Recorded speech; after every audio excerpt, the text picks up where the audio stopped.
Então, boa tarde a todos. Eu sou o professor Haroldo, coordeno a Jornada Científica CEDSA do ano de 2021, 16ª edição. Fico feliz de estar aqui hoje com o mediador, o palestrante aqui que vai trabalhar com a ferramenta do ZenKit, é o Leon Maximiliano Rodrigues. Também agradeço aqui a Inara, né, que fez aqui a intermediação para a gente ter esse workshop, né? Eu acho que é melhor a gente chamar dessa forma dentro do nosso evento.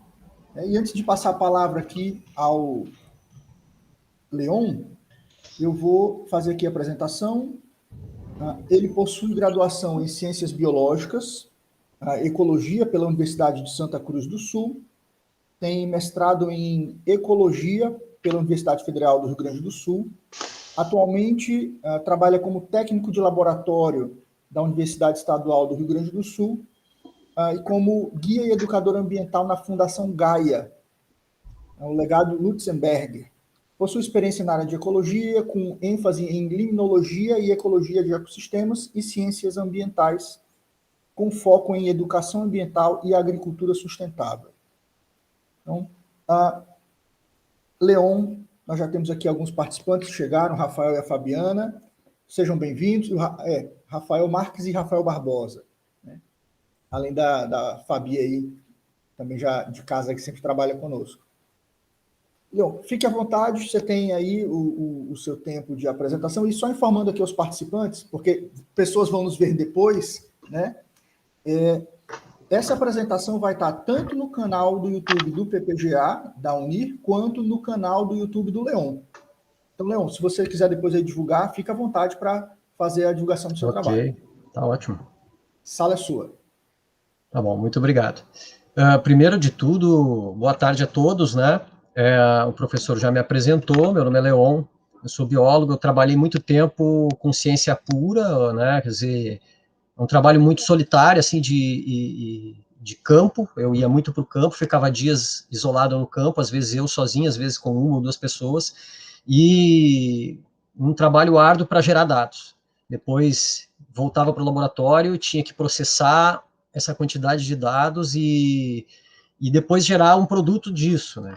Basicamente, assim, é o que as pessoas pensam em termos de ciência, né? Quando se pensa em ciência, se pensa num sujeito que está isolado no laboratório, ou que vai para a natureza, ou que está num observatório.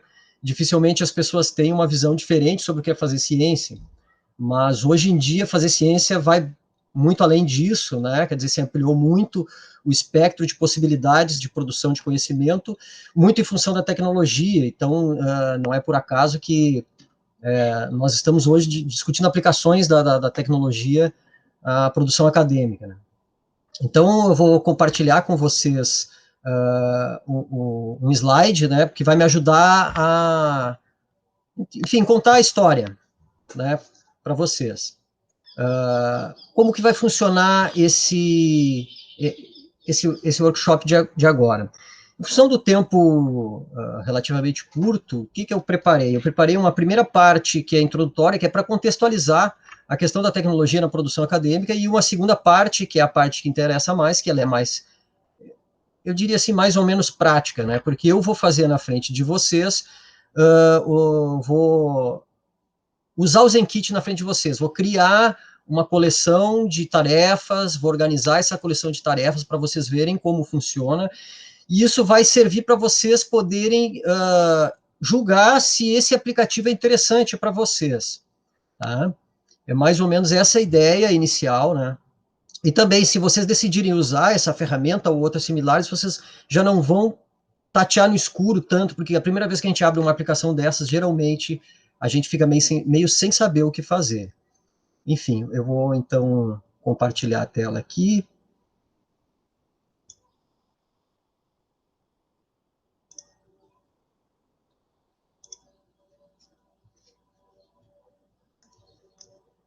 Está carregando para vocês? Sim, tá sim. Ok. Está sim. Então,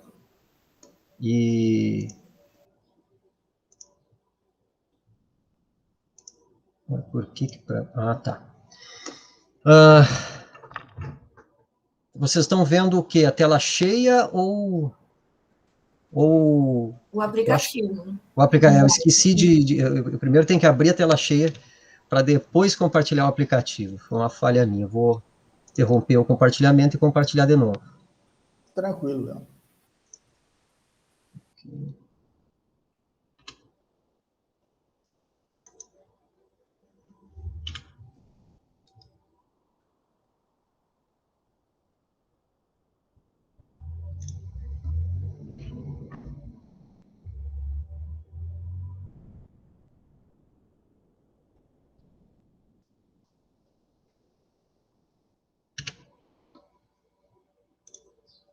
Agora vai.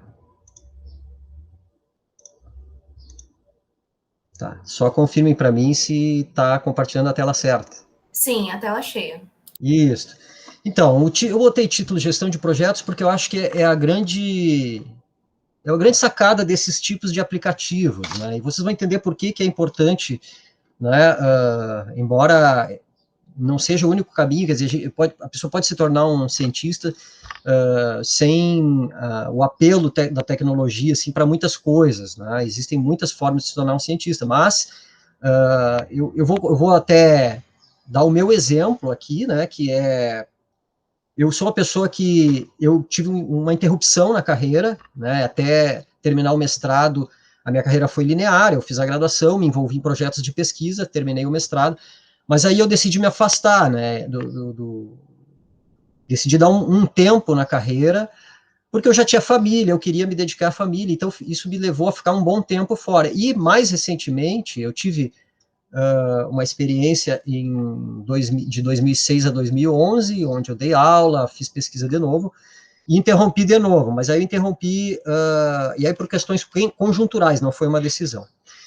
E de 2016 para cá eu decidi voltar, e o que eu fiz? Eu fui ver quais os caminhos, e aí uma das coisas que me sobressaiu é que a pesquisa acadêmica estava passando por um grande processo de mudança, e aí um pouco sobre isso que nós vamos falar agora.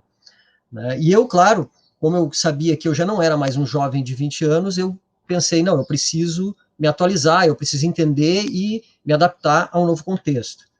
Né? Enfim, vamos lá. Primeiro, em que mundo vivemos? Né?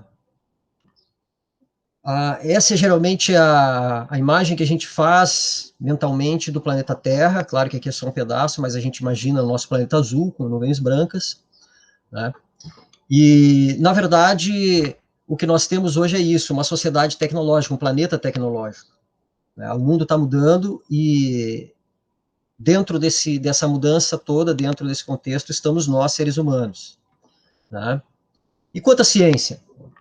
O que sobra para a ciência nesse processo de mudança? Né? Eu vou falar sobre as tecnologias já direto, para não ser muito alongado nisso. Né? Nós tivemos várias tecnologias que permitiram aperfeiçoar o processo de produção de conhecimento, o processo de produção acadêmica. Né? Em 1873, olha só, isso é mais ou menos contemporâneo à primeira Revolução Industrial, que é a Revolução das Máquinas. Surge, então, a primeira máquina de escrever, né, que começa a agilizar determinados processos. Não era usado, obviamente, de forma popular, nem tão pouco nessa época ainda era utilizada por cientistas, mas por processos específicos, né, de transmissão de informação, de codificação, enfim. Não era ainda um instrumento muito prático. Em 1934, veja só, é muito tempo depois, né, quase em torno de meio século depois, surge o primeiro computador mecânico. Isso está num museu, né? E depois, um certo tempo depois, em 1941, a IBM lança a primeira máquina de escrever elétrica. Né? Isso, eu coloquei ali 1900 Carril, que na verdade foi a primeira máquina de escrever elétrica, mas que ela não foi comercializada, ela teve uma aplicação muito específica. Né? E só em 1946 surge o primeiro computador de verdade, que seria um computador eletromecânico. Ele era valvulado. Se vocês observarem, aqui em cima tem um monte de válvulas, né? São como pequenas lâmpadas, né? E E, obviamente, né, se nós olhar para isso, quer dizer, isso ocupa uma sala inteira e precisa de uma equipe para operar o computador, então isso era utilizado basicamente, no caso, para pesquisa da Força Aérea norte-americana. Né? Desculpe, esse aqui era utilizado por uma instituição de pesquisa. Só então que em 1960 surge um computador que não é a sala, mas ocupa praticamente uma sala inteira, né? Esse é o primeiro computador eletrônico de verdade, que seria isso que evoluiu para os notebooks que nós temos hoje. Né? Então, vocês vejam bem como foi rápido as mudanças, né? Como foram rápidas as mudanças. E ainda em 1976, já existiam os computadores, então, esses megacomputadores, surge a primeira máquina de escrever eletrônica, né, produzida pela Olivetti, e que começa a ter um uso mais amplo. Então, ou seja, já existiam computadores, mas eles não eram utilizados na vida das pessoas comuns. Esse é em 1976, tu vê, contemporâneo à primeira máquina de escrever eletrônica, surge também o primeiro computador pessoal da Apple, né, o Apple I, né, que, na verdade, esse é o protótipo, esse é a máquina comercial que foi comercializada, né? Então, ela era colocada numa caixa ou numa maleta, né? Tem duas versões aqui. E, nesse caso aqui, a tampa pode abrir, né? Dentro tem um gravador de um toca-fita, né? Uma fita para tocar fita cassete. Agora, nas fitas cassetes que se armazenavam as informações. A primeira vez que eu usei um computador era um pequeno tecladinho ligado num gravadorzinho desses. Isso foi lá na década de 80. Em 1977, então, é lançado o Apple II, aqui duas versões dele, né? Essa versão da direita, ela é de 1973. Em 1981, é lançado o primeiro IBM 5150, ou o que a gente conhece por PC, né? O IBM PC, e que, na verdade, o que dá origem a esses computadores que nós usamos hoje em dia. É desse computador que evoluiu esses computadores populares, né? Então, foi esses computadores que foram, de fato, computadores populares. E no mesmo ano, né, é claro, o Windows lança o Windows 1.0, porque, afinal, os IBMs utilizavam Windows. Então, as duas empresas lançam mais ou menos em parceria o primeiro computador popular. E foi graças ao Windows, né, que nós temos uma grande popularização, né, que se expande em velocidade exponencial do uso de computadores. E para gravar as informações, nós evoluímos do gravadorzinho de fita cassete para os disquetes, para quem não sabe ainda, né, para quem não conheceu, né, esses maiores a gente chamava de bolachão, eles são grandes. Esse do meio, laranja, tem uns 15 centímetros de largura, esse maior, quase 30 centímetros de largura, né? E aqui tem, então, só para ilustrar, né, como foi mudando visualmente, e abaixo ali uma evolução do número de transistores dos processadores, o que dá para ter uma ideia de como evoluiu a quantidade de informações que os computadores poderiam processar. Tá? Bom, então no início era assim que se fazia ciência, com caneta, papel e referências bibliográficas, livros, tudo em papel. Tá? Depois veio a máquina de escrever, e aí isso, claro, dinamizou a escrita, acelerou o processo de escrita. Para vocês terem uma ideia, essa é a sala de estudos do Albert Einstein, né? Muito papel, um quadro negro. Essa foto da mesa dele é de 1955, ou seja, antes de boa parte daquelas tecnologias que eu mostrei. À direita, só para ilustrar, ele em 1920. Tá? E hoje a gente vê a produção da ciência dessa forma, né? Dentro dos smartphones e computadores.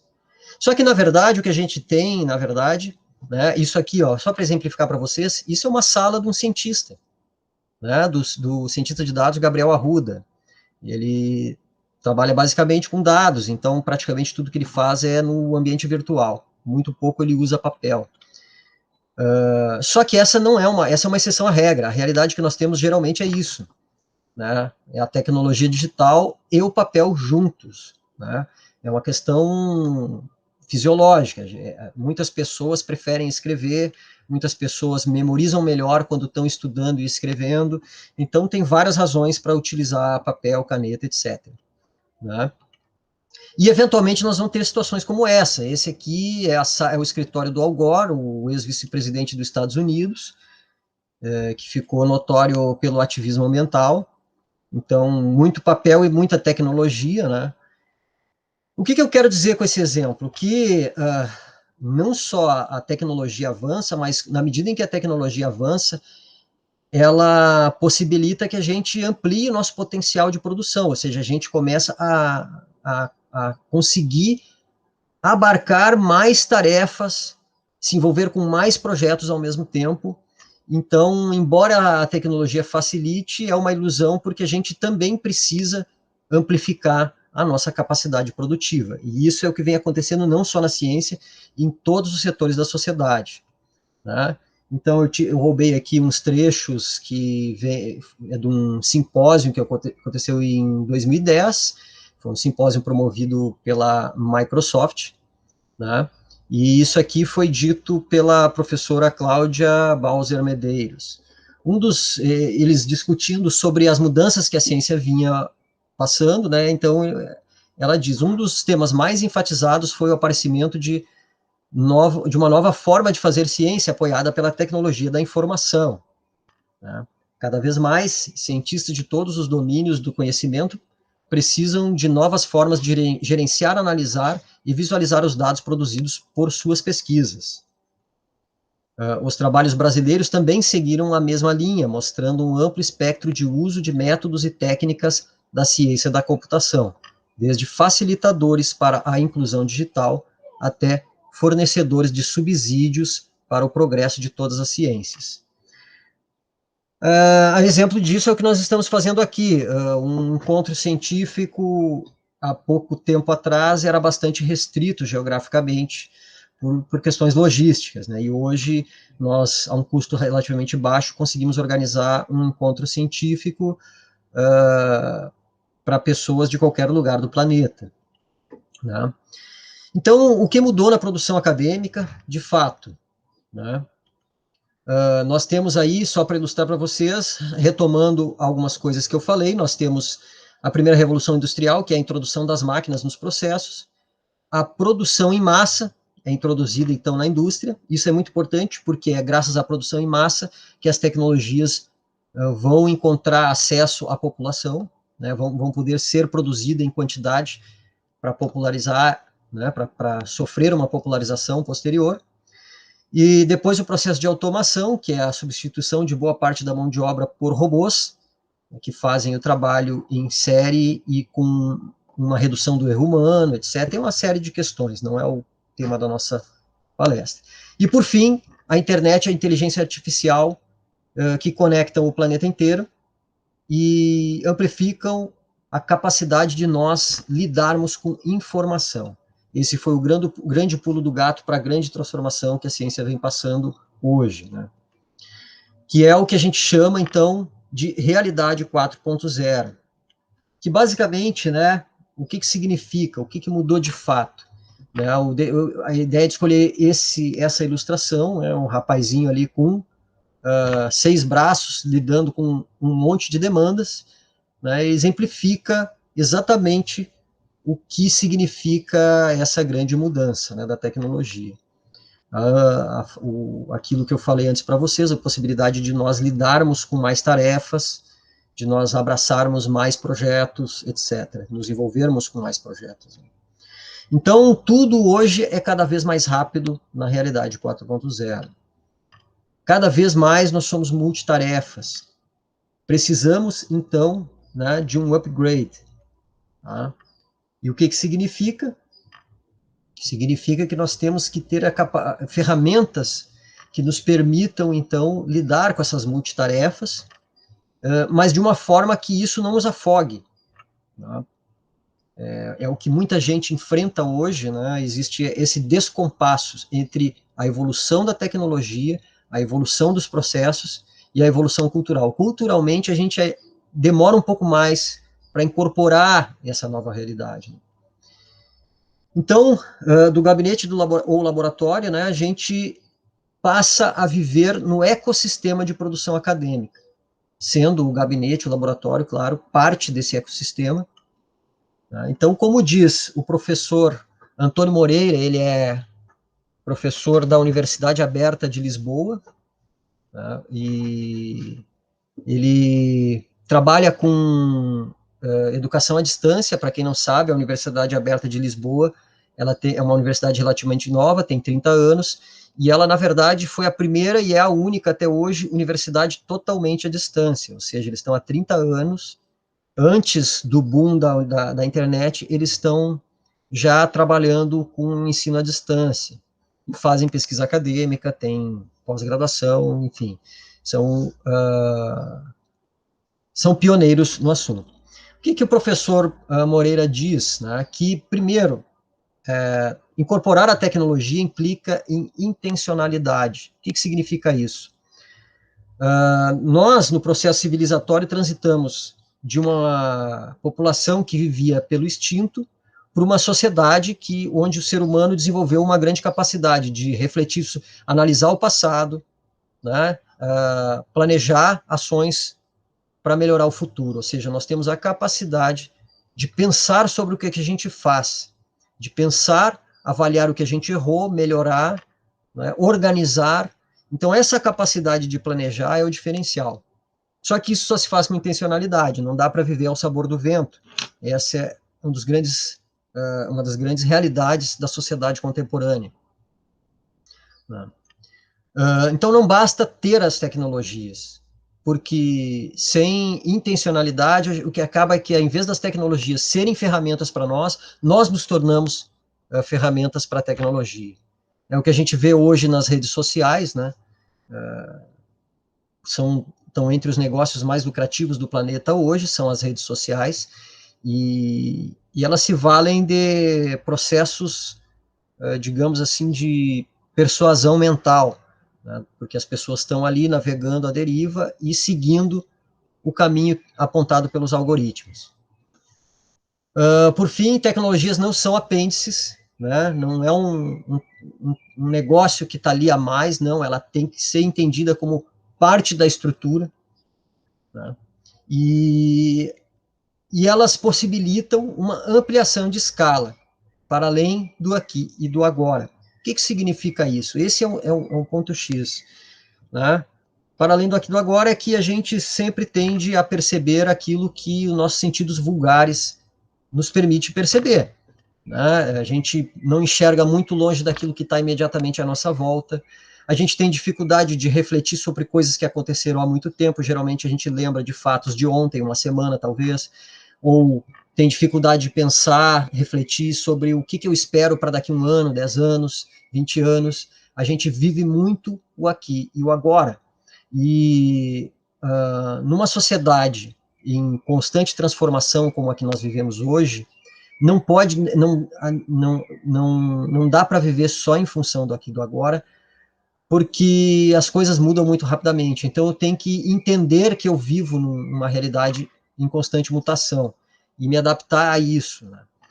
Isso é importante porque a grande quantidade de informação e a velocidade com que as informações são geradas não permite que, como há 20, 30 anos atrás, que eu consiga, na minha casa, concentrar boa parte do conhecimento da minha área, por exemplo, ou que eu domine uma área de conhecimento e entre numa sala de aula e, né,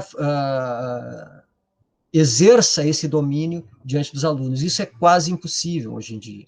Então, muito mais importante do que reter informação na mente, a gente precisa aprender a navegar na informação. E esse é o papel das tecnologias, são instrumentos para a gente gerenciar e navegar no universo da informação, né? E aí entra o ZenKit, né, que é a ferramenta que nós vamos falar hoje. Por que eu escolhi o ZenKit, né? A primeira coisa é organizar o fluxo de trabalho. A gente tem muita informação, a gente fica perdido nesse universo de informação, a gente fica afogado, né, nesse universo de informação.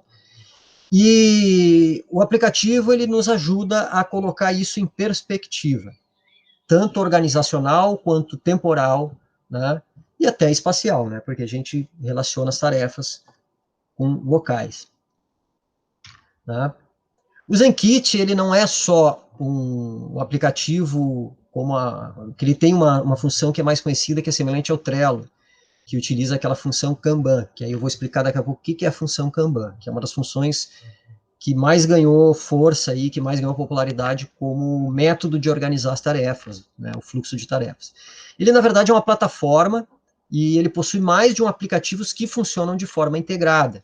Ele tem aplicativo de chat, ele tem aplicativo de mapa mental, ele tem aplicativo para fluxo de trabalho, para organização de projeto e assim por diante.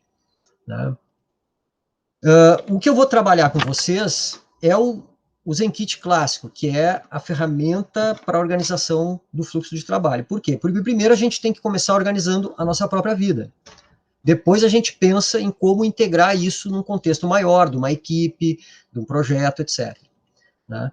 Então, eu vou falar do fluxo, eu vou usar aqui um exemplo que eu estou mais familiarizado, que é um projeto seria o fluxo de um projeto de pesquisa empírica, né, onde implica a coleta de dados observacionais, por exemplo, né, em campo. Então, por exemplo, a primeira coisa que a gente faz é a idealização do projeto, né, a elaboração do projeto, que, na verdade, tem as suas etapas ali, mas eu resumi dentro de uma etapa, elaboração do projeto.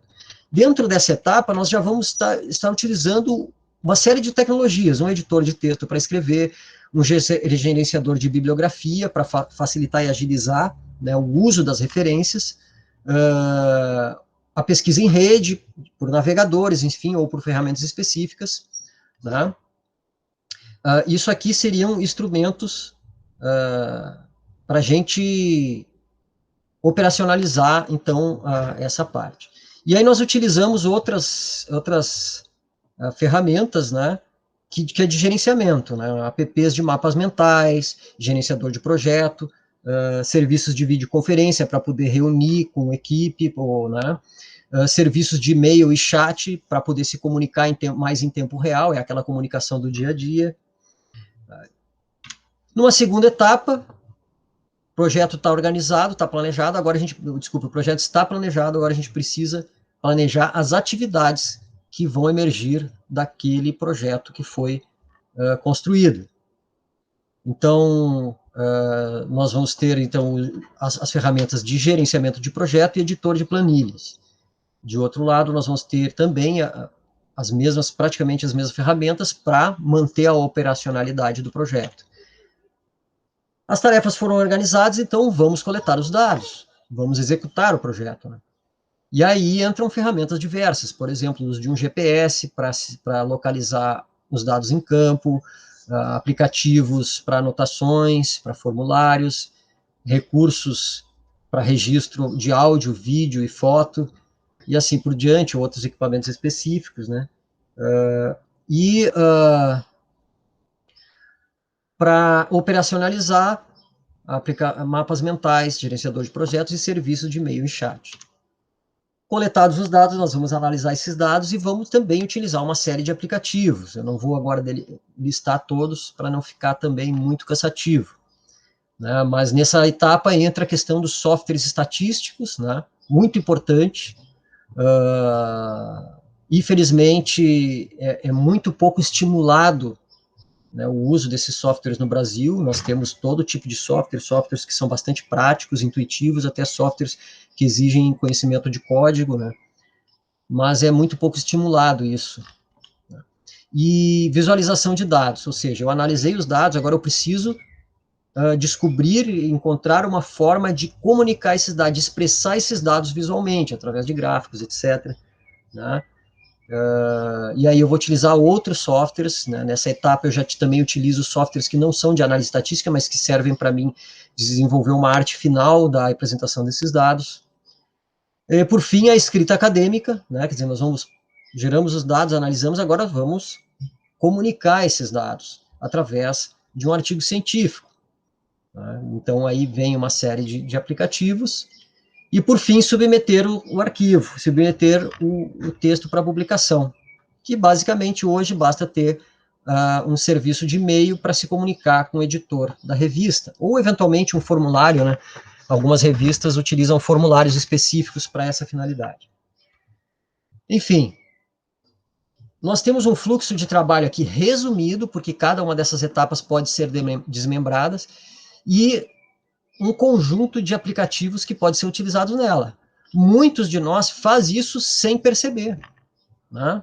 No celular a gente utiliza ferramentas, no computador, na internet, só que isso é tão naturalizado que a gente faz sem se questionar, sem avaliar, peraí, será que eu estou usando a ferramenta certa? Será que tem uma alternativa que pode servir melhor para uma determinada tarefa e assim por diante? Enfim, vamos ao Kanban.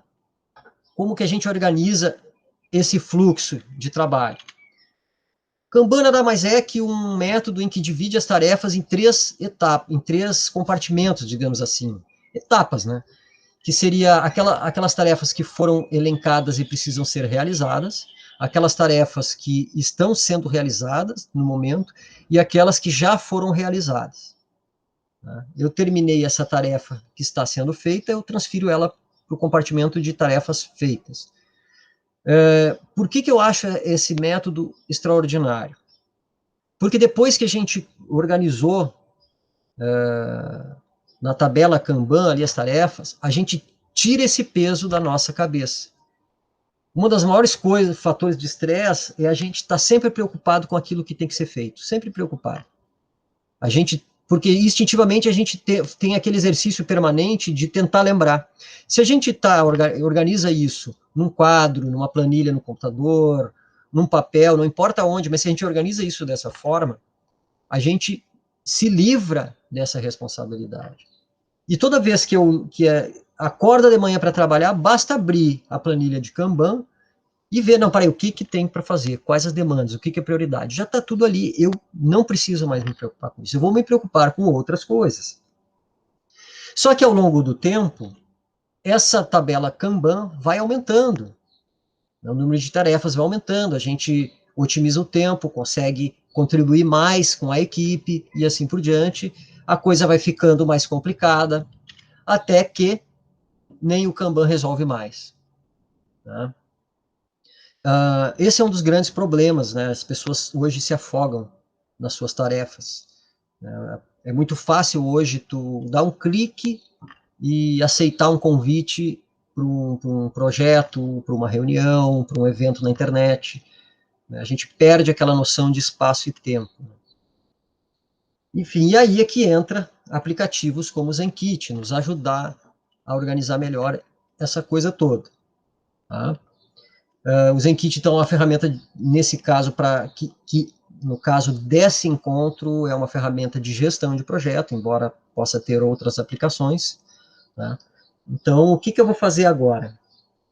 Essa aqui é a lista daquele fluxo que eu mostrei anteriormente. Né?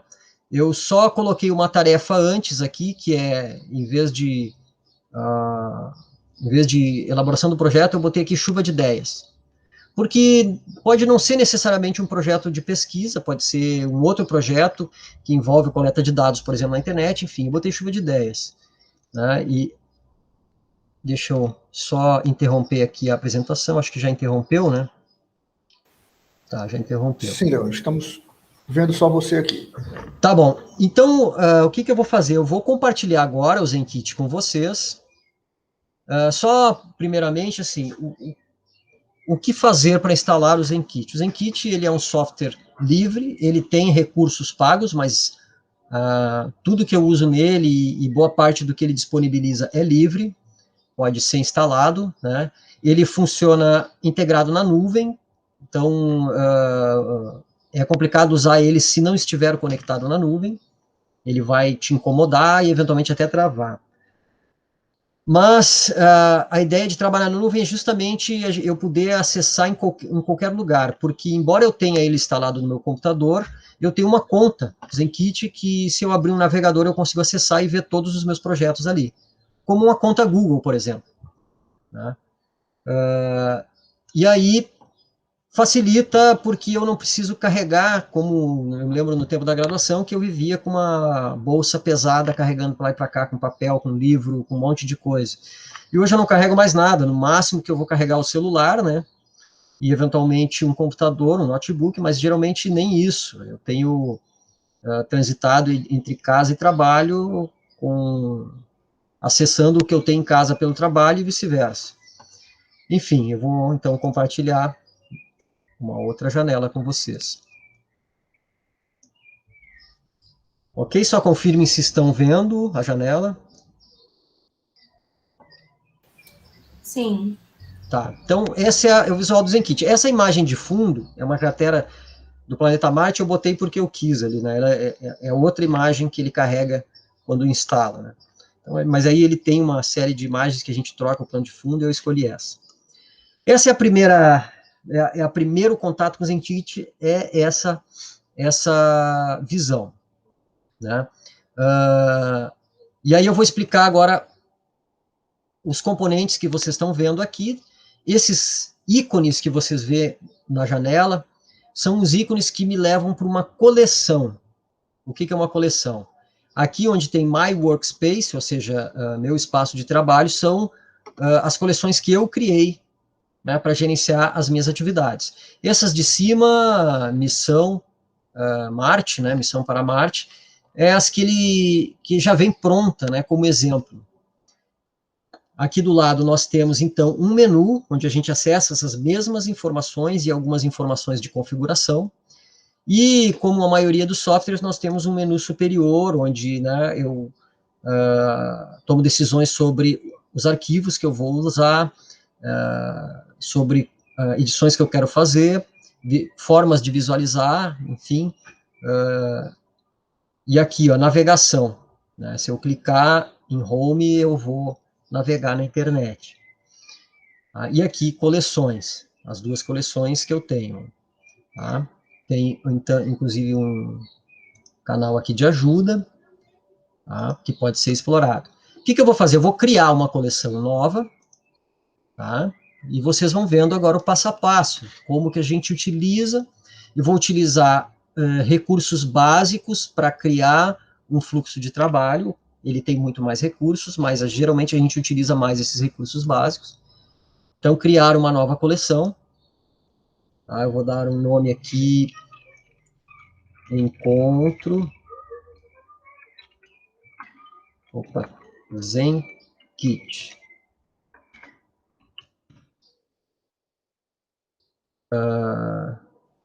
Criar.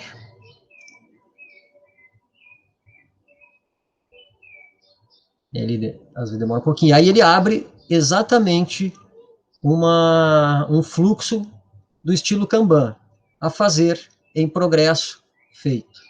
E aí, se quiser adicionar mais uma coluna, a gente pode adicionar, pode excluir, pode mudar de lugar, né? Ele é bem intuitivo, ele é bem de clicar mesmo, clicar, arrastar, Ctrl+V, Ctrl+C, etc. Tá? Eu posso visualizar de outras formas, mas primeiro eu vou criar as minhas tarefas para depois mostrar para vocês algumas funcionalidades. Tá? Então, vocês não estão vendo, mas eu estou vindo naquela planilha, vou copiar aquela lista que eu tinha mostrado para vocês do fluxo de trabalho, e eu venho aqui agora, clico aqui, clico nesse maisinho aqui, ó, adicionar item. Eu vou fazer um Ctrl+V daquela lista de texto de tarefas. Ó. Ele me pergunta o seguinte, você colou as linhas 7, na verdade é um problema de tradução, você colou as 7 linhas. Você gostaria de criar um item por linha, ou seja, se eu clicar em continuar editando, ele vai colar todas as linhas, ou seja, todos aqueles itens na mesma tarefa. Se eu clicar em criar 7 itens, ele vai criar 7 tarefas diferentes, ó, que é o que eu quero. Isso já me facilita, não preciso criar uma tarefa por vez. E ele já colou na ordem em que estava, né? E aí, eu clico numa das tarefas, ele desordenou um pouco aqui, ele faz isso por não ter critério, eu não defini nenhum critério de ordenação, ele às vezes arranja por algum critério do algoritmo do computador. Mas, enfim, eu cliquei na tarefa, deixa eu clicar aqui, chuva de ideias, que seria a primeira, né? Ele abre esse menu direito aqui, onde eu posso configurar daí a minha tarefa. Ela está nos afazeres, tá? E aí aqui eu vou colocar ele em progresso. A primeira coisa é a chuva de ideias. Então eu já estou no processo de chuva de ideias, estou criando a tarefa aqui, vou criar uma descrição, ver que ele já veio aqui para o local da coluna em progresso. Aí eu vou criar uma descrição. Tá? Listagem de ideias possíveis. Ideias possíveis, eu não pensei em nada melhor, né? Ou seja, a gente vai estar discutindo um determinado projeto, né, ou uma ideia de projeto, e a gente está discutindo as possibilidades. E aí está listando ali todas as ideias que vem na cabeça. Depois a gente vai pensar em como trabalhar isso, né? Aí eu vou estabelecer um prazo aqui, né? Data de vencimento, já está colocado como data de vencimento, hoje é dia 30. Vamos dar uma semana aí para a gente definir todas as possibilidades. Salvar. Ele já coloca ali, ó, o prazo termina em 7 dias. Tá? Eu posso mudar a cor depois desse selo. Tá? Vamos ver aqui. Ó. Aí ele tem uma série de recursos, data de vencimento, aí eu prefiro utilizar a palavra prazo, porque é o termo utilizado mais comumente no meio acadêmico. A gente trabalha com prazos. Tá?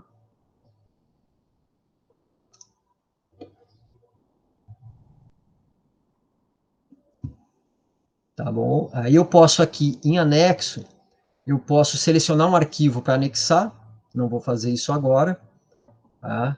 Ou um arquivo do Dropbox, do Google Drive, tem o Box, que é um outro aplicativo, né? Ou inserir um link. Eu gosto de usar o inserir um link, porque aí eu crio o link no Google Drive, no Dropbox, seja onde for, e coloco lá.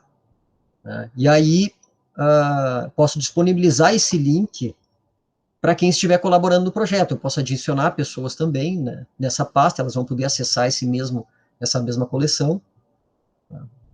Enfim, mas o recurso que eu gosto mais de utilizar é esse aqui, ó.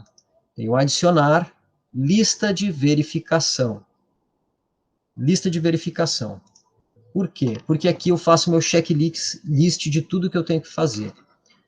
Né? E aí, por exemplo, listagem de ideias, dou Enter, ele já me vai para o próximo. Aí eu crio mais uma tarefa. Organização das ideias por prioridade.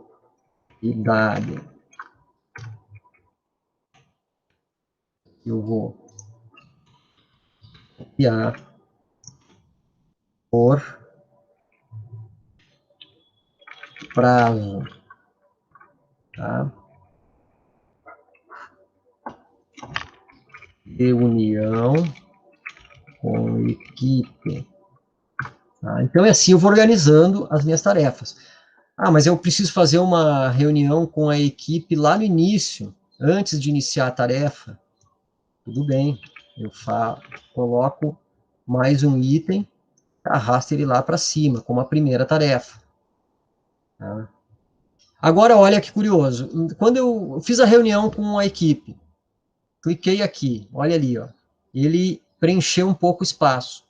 Então, visualmente, isso é bom, porque aí eu vou olhar minha lista, ali, eu tenho uma tarefa que está em andamento e já tem parte dela feita. Tanto para mim que estou realizando, como se eu estou trabalhando em equipe e estou monitorando a tarefa dos outros da equipe. Se eu sou coordenador de um projeto, isso é muito interessante. Tá? Então, eu crio o meu checklist. Eu ainda posso criar outras formas, lembretes, etc, etc. Eu não vou entrar nesse mérito agora. Eu posso adicionar um comentário, e assim, várias outras coisas que eu posso fazer, atributos, etc, etc. Aqui, Campo customizado. Aqui eu coloco o título que eu quiser, e esse é um campo que eu uso também, por exemplo, notas, coloco notas, e aí coloco uma nota aqui para que a equipe veja, né? É um campo de texto, tá? Mas eu vou cancelar esse. Então tem possibilidades assim de customizar esse menu, desculpe, esse quadro lateral, e assim ir organizando as tarefas. Tá? Então depois seria o planejamento de tarefas, deixar fazer, coloco uma descrição, estabeleço um prazo, o outro foi para o dia 6, né? Então vamos estabelecer mais uma semana para realizar essa tarefa. Olha, já apresentou ali o dia da tarefa. Então, vê que ele apresenta o título da tarefa, a descrição da tarefa e o prazo. Também posso, às vezes eu faço isso, né? Adicionar customizado e escolho data e boto ali início da tarefa, né? E aí vai ter um prazo de início também. Só que eu vou arrastar para antes do prazo final, início e prazo. O prazo seria a data limite, e coloco ali, vamos botar dia 30 mesmo. Tá? Então, ó, começa hoje a tarefa e termina dia 13. Eu coloquei o início, não era para colocar o início na chuva de 10, mas tudo bem. Só para a gente entender, né? Que ele mostra a data de início e a data final.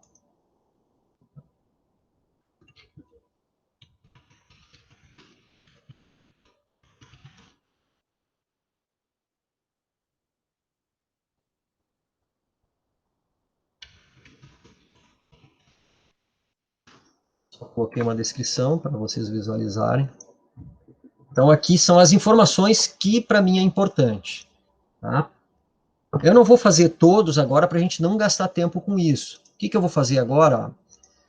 Existem outras formas de exibir a informação. Eu posso exibir na forma de listas, tá? E posso organizar essa lista arrastando as atividades conforme o meu interesse. Tá? Agora está organizado conforme aquela sequência que eu mostrei inicialmente. Eu posso mostrar em forma de tabela. Essa é uma forma que eu gosto de visualizar, né? Ela é mais organizada, mais estruturada. E aí eu também organizo as colunas, né? A ordem em que as informações aparecem. Tá? Essa etapa aqui, essa coluna das etapas, eu gosto, às vezes, de colocar ela para o final, mas isso é uma coisa muito pessoal. Opa, não foi para o final. Como que não? É isso. Tá? E aí isso vai me permitindo. O que é interessante da forma, por exemplo, de listas, tá? É que, olha aqui, ó, a gente já visualiza a tarefa que está sendo realizada, o quanto dela já foi preenchida. Digamos que eu já fiz a listagem das ideias, aí já organizei as ideias por prioridade, por prazo, só falta agora fazer a última reunião.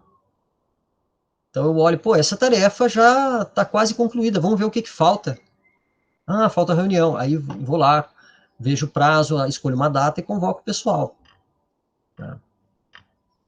Então, tem essas diferentes possibilidades. Eu posso visualizar num calendário, tá?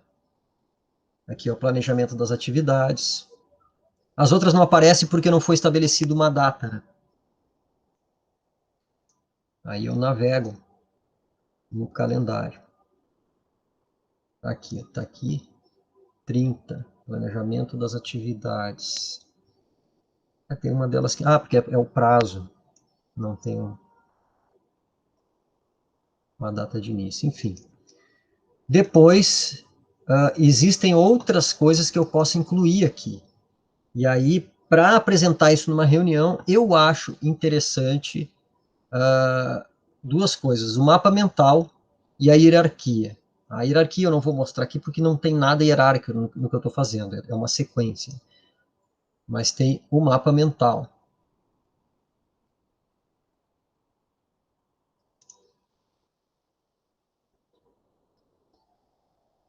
Ah, ele não criou porque eu não selecionei, desculpe. Vamos voltar para minha lista. Tá. Eu vou criar aqui um item e vou colocar esses itens.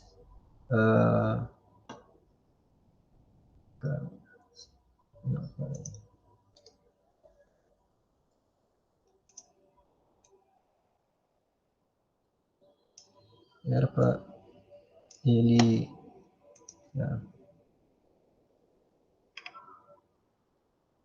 Tá aqui, adicionar subitens. Vamos adicionar os subitens aqui.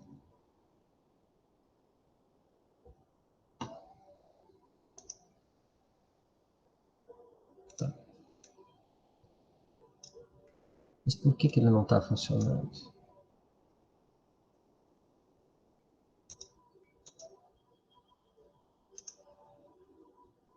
Tá.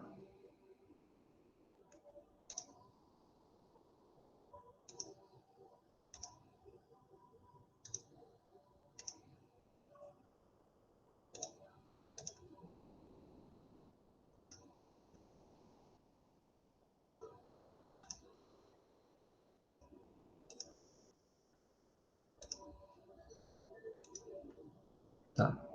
Agora eu tenho um item aqui que engloba todos os demais.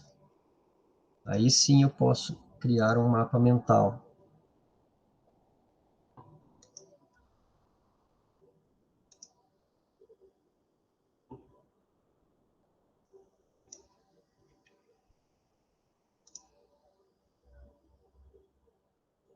Não, não era para acontecer isso.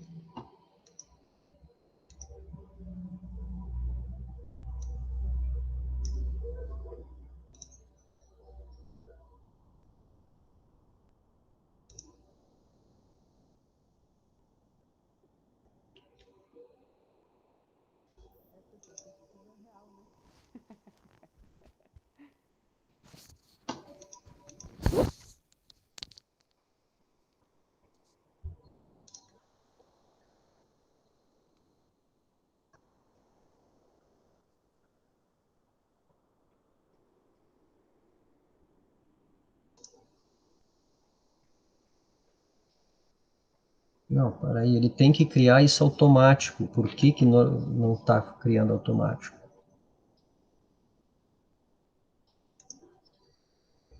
Quer experimentar tirar do compartilhamento, porque às vezes ele pode estar interrompendo, né, algum tipo de...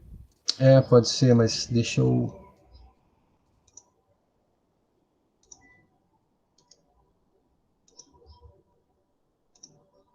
Ele criou do zero aqui um mapa mental, ele não fez o que eu esperava que ele fosse fazer. Mapa mental, posição do centro, explore.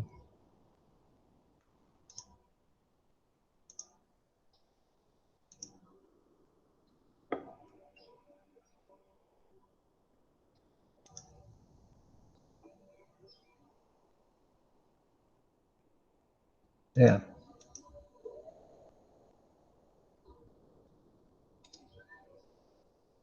Ele criou dois e não adiantou. Eu não estou conseguindo.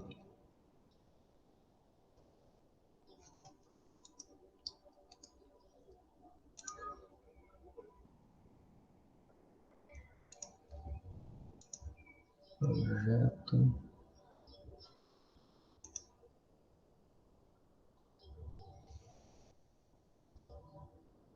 Não. Não estou conseguindo criar um mapa mental. Acho que vou ficar devendo isso para vocês.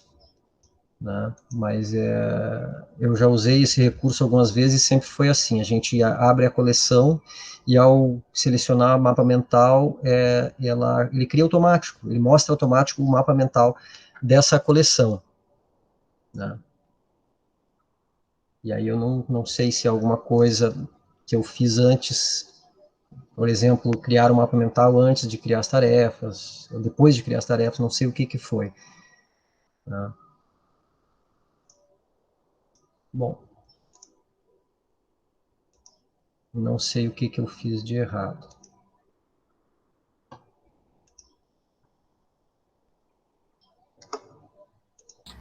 Leon, é a Inara aqui. Pode Temos dizer. mais 15 minutinhos de apresentação para a abertura das perguntas. Tá bom, tá bom, tá Tá? bom. Deixa eu só ver se eu descubro essa coisa, porque na verdade ia ser muito em função agora desses adicionais, mapa mental, etc, etc. Tá? Não sei o que eu fiz de errado, inclusive baguncei aqui.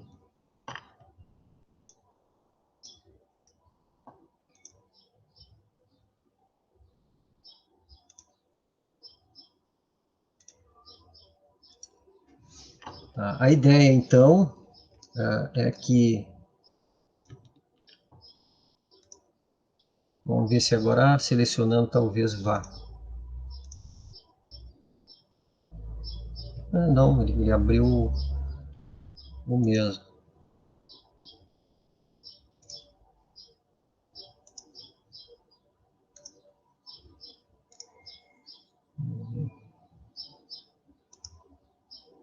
Vou mostrar a hierarquia, pelo menos. Tá? Aí aqui a hierarquia, a gente traz o projeto e ele já vem com tudo e já mostra de forma hierárquica. Tá? Fecha a coluna. Agora vamos ver se... Deixa eu ver uma coisa aqui. Tá.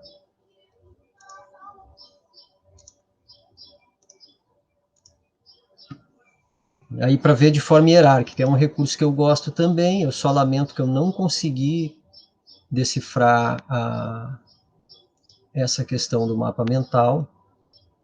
Ele era para abrir automático e quando ele cria, agora sim, é porque eu criei a hierarquia, tá? Fez sentido. Tá? Aí eu organizo, tá? Foi o que faltou, tinha que ter primeiro criado a hierarquia.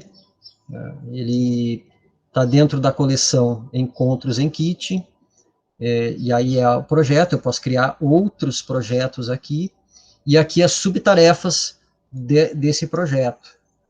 Que eu posso mudar a organização aqui, tá? Eu posso que dê uma sobreposição, né? Ele está numa ordem meio bagunçada, então eu organizo essa ordem. Opa, ele fez uma coisa aqui que não era para fazer. Eu organizo essa ordem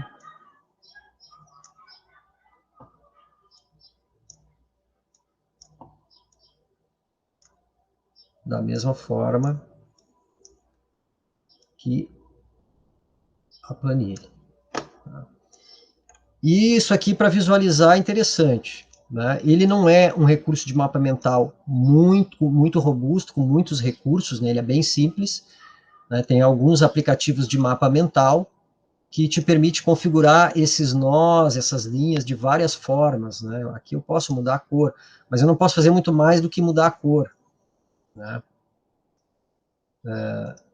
E o quadro aqui também tem algumas possibilidades de configuração, né? Mas assim, não muda muita coisa. É mais para organizar visualmente todo o processo. Né? Às vezes, quando tem muito, a gente intercala eles, né? Bota eles mais ou menos intercalado para apertar eles e visualizar. Esse é o tipo de coisa que eu faço no mapa mental. Eu acho um recurso interessante para utilizar em reuniões, né? E complementa, né, a visualização das tarefas. Por outro lado, o recurso principal é o Kanban. Né? É o que é universalmente aceito. Aqui eu fiz uma baguncinha na visualização. Né?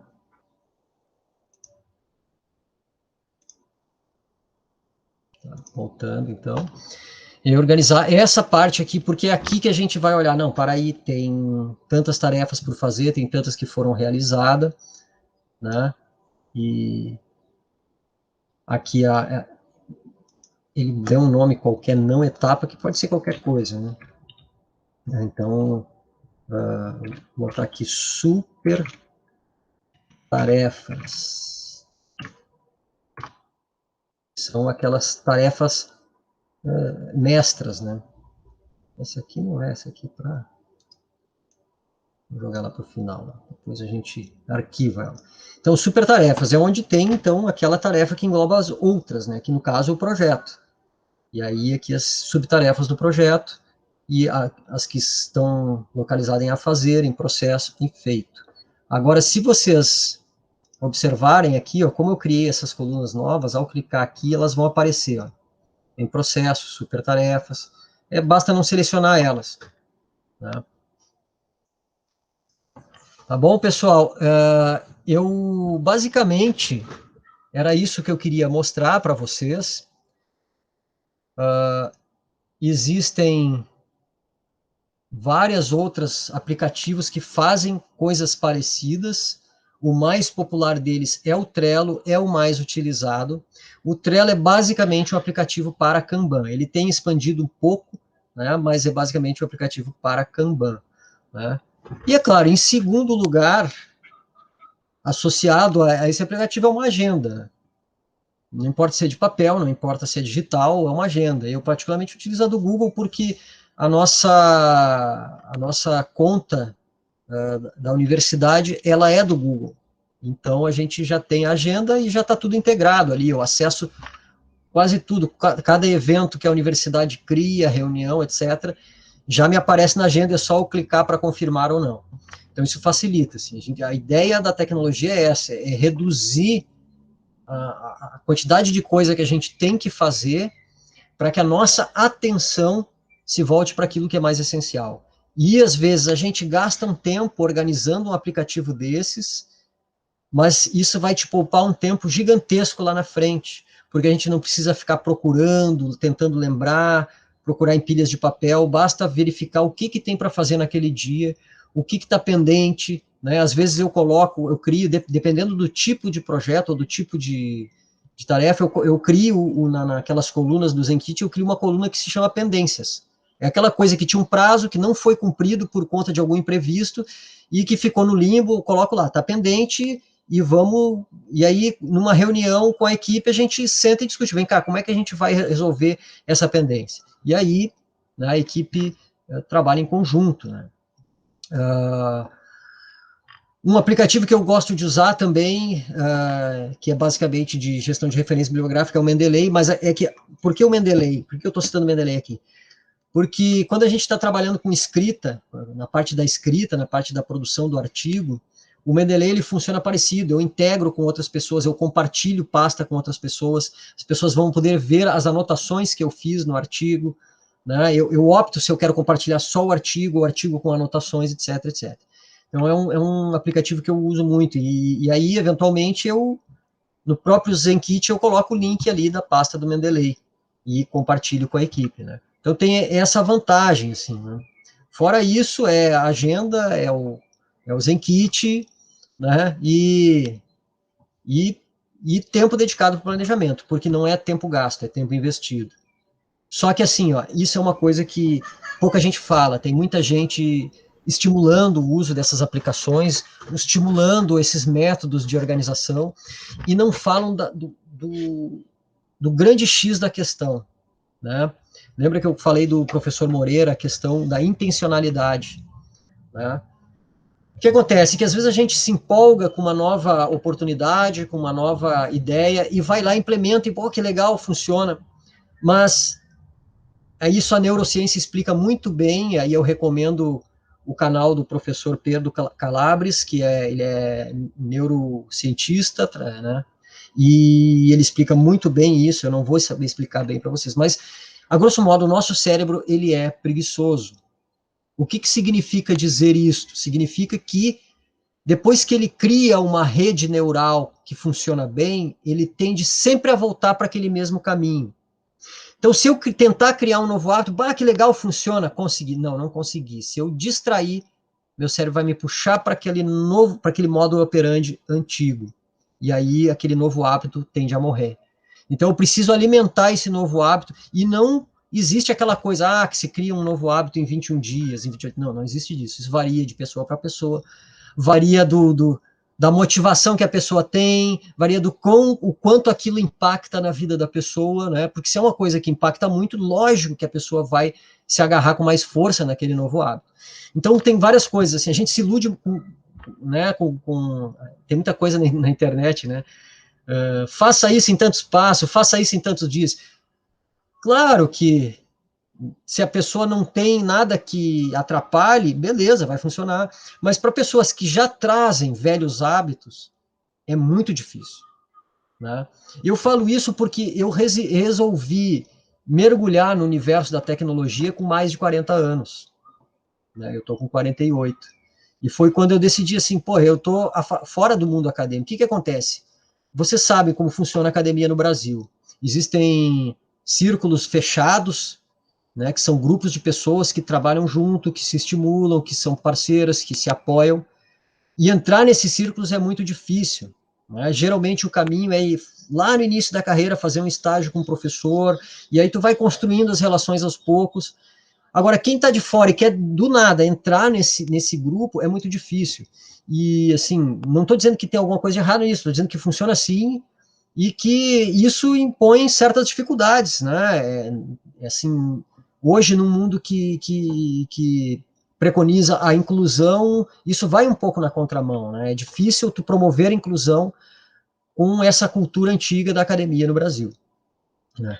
E o que acontece é que quando eu me afastei da academia, eu saí fora desses círculos e sentia dificuldade de penetrar nisso de novo, estando de fora. E aí o que eu fiz? Eu disse, não, eu preciso primeiro me atualizar, segundo eu preciso aprender a mapear as oportunidades. E aí comecei, não, eu vou ter que me reinventar, não tem outro jeito. Primeiro porque eu não estava tão familiarizado com as tecnologias. E aí resolvi começar passo a passo, né? E fiz cursos pela internet, aí comecei a dizer, pô, mas funciona esses cursos pela internet.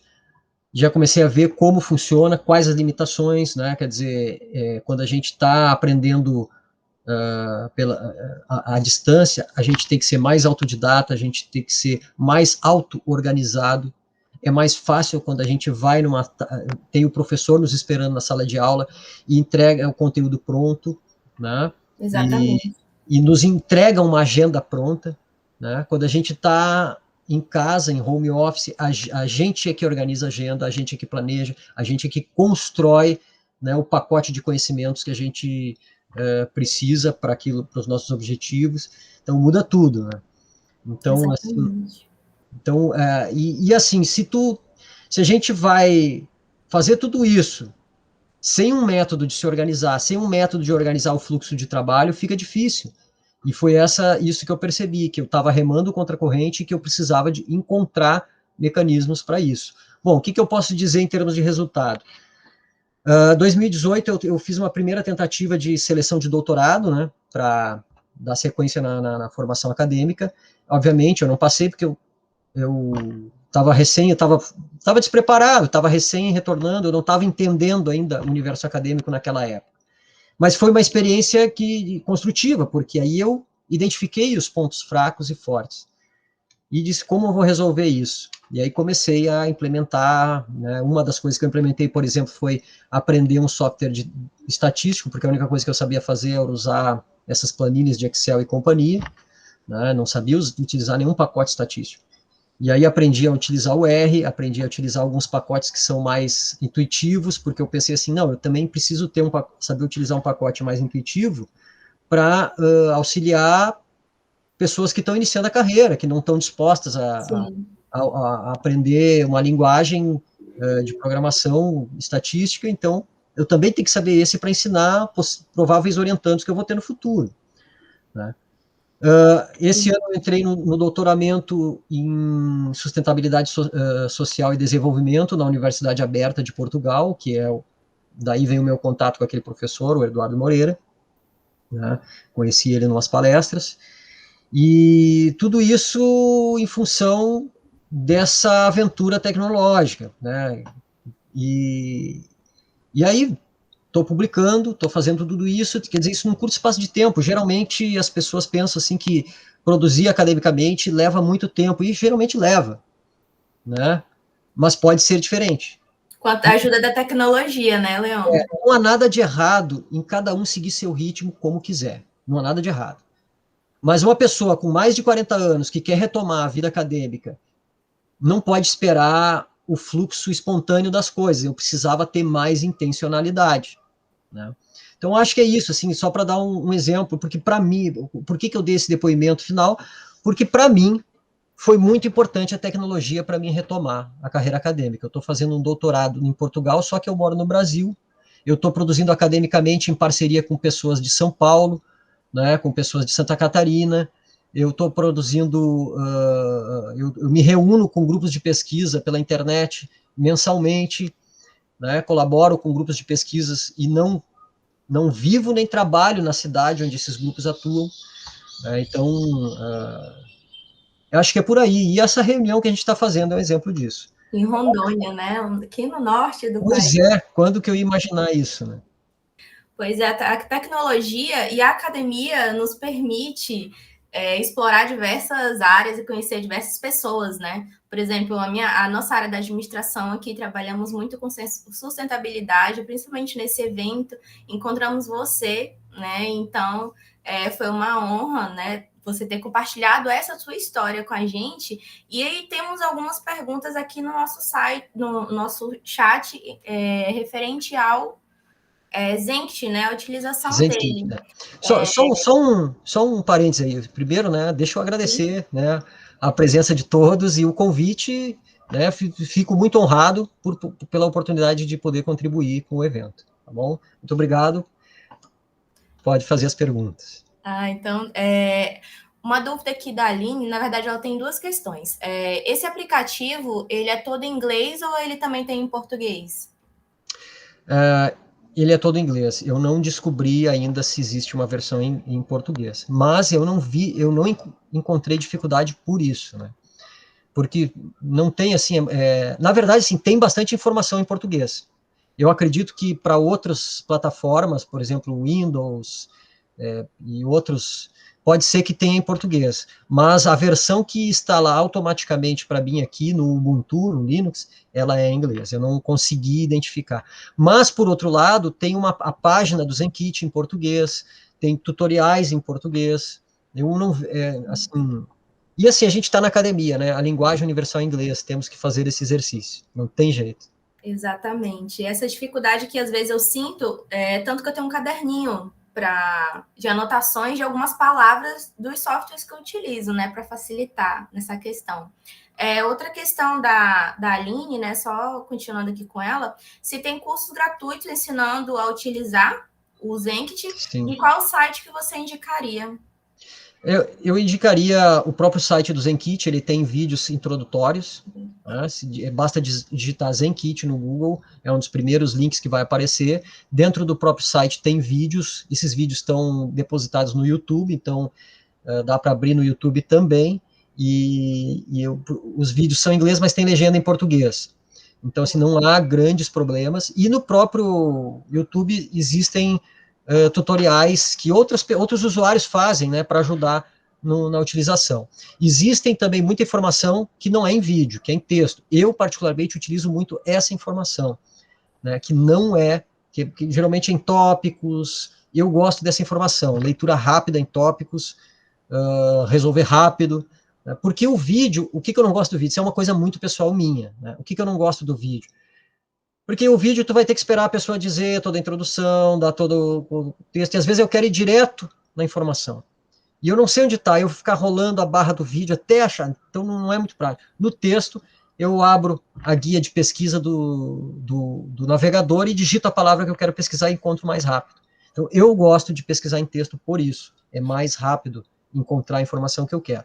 Claro, eventualmente a gente quer realmente aprender do zero, aí é interessante a gente assistir vídeos inteiros para se contextualizar bem, né, enfim. É como se, por exemplo, eu chegasse aqui para vocês, não, agora eu vou passar para vocês aí um passo a passo em tópicos dos Zenkits e pronto. Está feita a minha apresentação, dei os tópicos. Não, eu dei toda uma introdução para que fazer sentido, para vocês poderem julgar se faz sentido para vocês, se é relevante para vocês, né? Então, mas no caso, eu que já uso, eu prefiro pesquisar em texto. Até porque atualmente nós temos uma infinita possibilidade de aplicativos que são instrutivos para organização e até que colaboram, que é, como o Mendeley, né? Você falou sobre que você pode adicionar outros participantes e tem acesso ao compartilhamento de informações e tudo mais. E o ZenKit, ele faz exatamente isso, né? O que eu Isso. vi nele é exatamente a questão de para quem é coordenador de projeto. Eu acho que ele é muito bom, porque você coloca todas as etapas dos projetos, você pode elencar dentro de cada listagem. Então, assim, e compartilhar e-mails, e compartilhar links, colocar observações. Então, eu vejo isso como uma chave para quem, principalmente para os coordenadores, né, na academia. Sim, sim. E uma outra questão aqui da Letícia, ela está perguntando se ele tem limitação da coleção, a versão gratuita, se ele tem alguma limitação, assim. Nunca encontrei nenhuma informação que falasse sobre isso, né?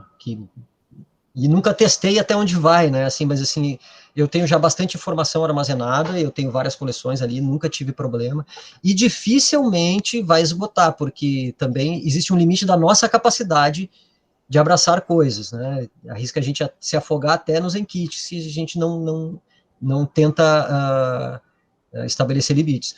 Mas o que acontece? Na medida em que vai surgindo novos projetos, novas demandas, tende a concluir outras, então dificilmente a gente chega num ponto de esgotar. Eu acho assim que a grande sacada desses aplicativos não é vender o aplicativo, é oferecer a plataforma gratuita, e eles ganham dinheiro mesmo em grandes empresas ou grandes usuários que precisam de recursos que demandam mais um processamento de dados muito grande, né? E aí eles vendem, e eventualmente alguém que tem uma necessidade muito específica vai comprar alguma coisa, né? Mas em geral, assim, a maior parte dele é tudo gratuito, as principais funcionalidades. Professor Haroldo? Sim. Então, Leon, uma coisa que eu acho muito interessante para esse tipo de projeto, para quem está na academia, né, que lida com projetos de pesquisa, projetos na área de gestão, porque a gente não trabalha só com ensino, pesquisa e extensão, né? A gente trabalha com muito mais coisa além disso. Eu acho muito interessante que você tenha chamado a atenção para essa ferramenta, porque eu ainda não tinha visto uma ferramenta de gestão de projetos que utilizasse o Kanban facilmente, como essa. Já tinha visto outras que utilizam a linguagem do PMBOK, né, que é o lá do PMI, extremamente complexa,